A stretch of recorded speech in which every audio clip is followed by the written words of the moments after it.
I'm Alan. Welcome to my channel, and it's time for Coriolanus. Yes, Shakespearean tragedy. It's one of his Roman plays, along with Antony and Cleopatra and Titus and Andronicus. I'm going to link a video in the description box below of a review I did of Titus and Andronicus about 2-3 years ago. And because I really enjoyed that play, and it was a really violent play, and so is Coriolanus. Very violent play. It starts out real violent, ends real violent. Shakespeare, a lot of it is the end is in the beginning, you know. But I thoroughly enjoyed Coriolanus. It's fun to say. You got to put the Rio in the middle of it as a secret, I think. Coriolanus. I went into a deep dive of this play. I got the book online. Look at this old copy I got. I think I paid like $3.99 for it, but you can see it originally cost 45 cents.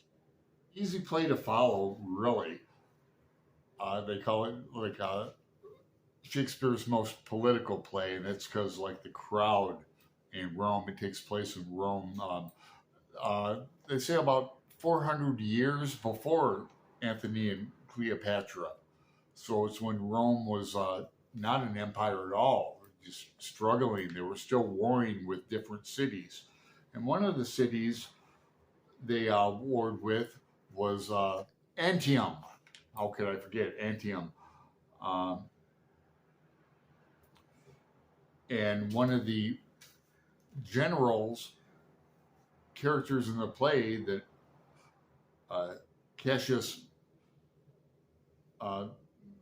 Marcus, that's the character's name before he becomes Coriolanus.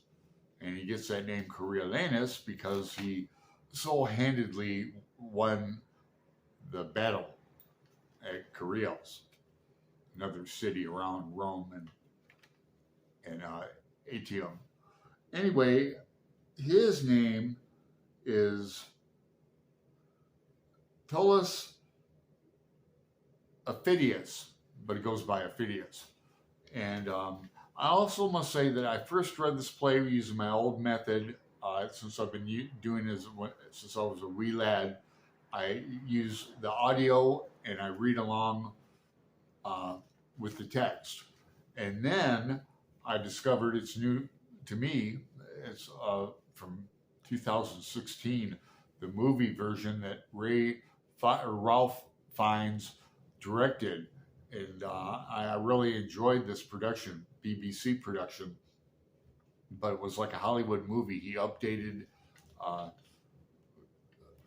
the play into modern days with modern dress. It's still in Rome and that, but there's TVs, and Vanessa Redgrave is in this too, and so is Jared Butler. Great performances all. But there's TVs in it, and it's a military political play, so he's got news people and what do they call those headlines at the bottom of the TV all the time rolling about the battles. Let me get into some specifics. Just like a lot of Shakespeare, that's why we love it. It's so violent and so much backstabbing talk and revenge.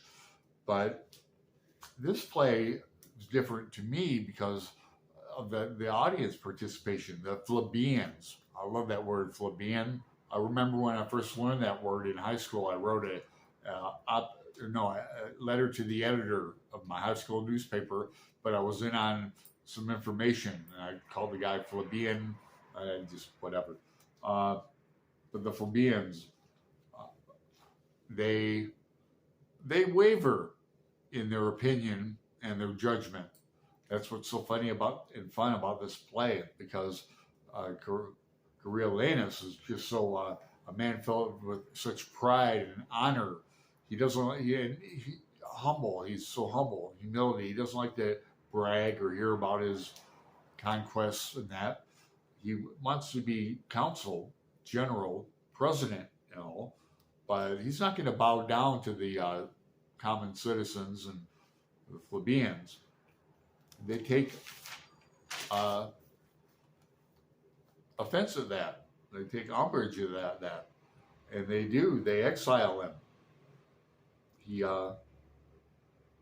And he loses it. Shakespeare, 5 acts, and I guess it goes back to Aristotle, how the rising action. So we got Act 1, Act 2, Act 3, and Act 2. He's quite a mother's boy, isn't Cassius Marcus? And boy, his mother's a trip. And here, talk about overbearing. But in Act 3, they come to blows, or him and Phidias. And I'm not here to. I love Shakespeare, and I'm not really here to just talk about the plot and this happens, that happens. But in Act 3, something happens. It always does. And then we have the resolving action in 4. Coriolanus actually gets exiled from Rome.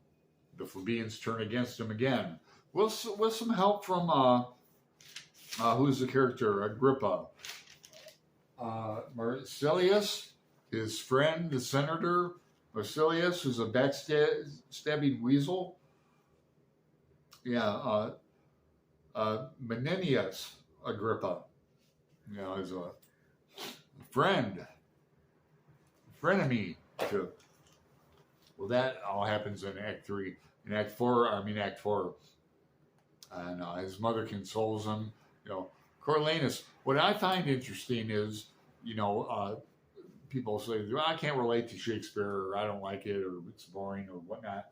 It's so relevant with the war in Ukraine. And I'll put up here, there's a rising cost in rent here in Portland, Oregon.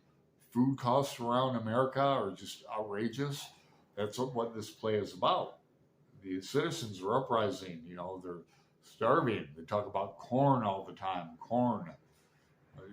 full bellies, and envy, honor, revenge. I'll show you. Coriolanus will do anything for honor and respect. And if you like Shakespeare, if you're like me, you know what happens in Act 5. So no spoilers. You can't really spoil Shakespeare, can you?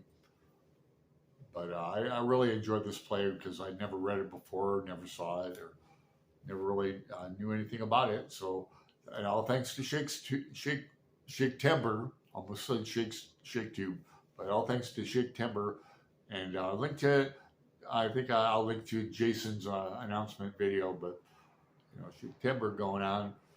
So thanks for watching, and like this video, subscribe if you care to. I do a lot of classics. Have a good day.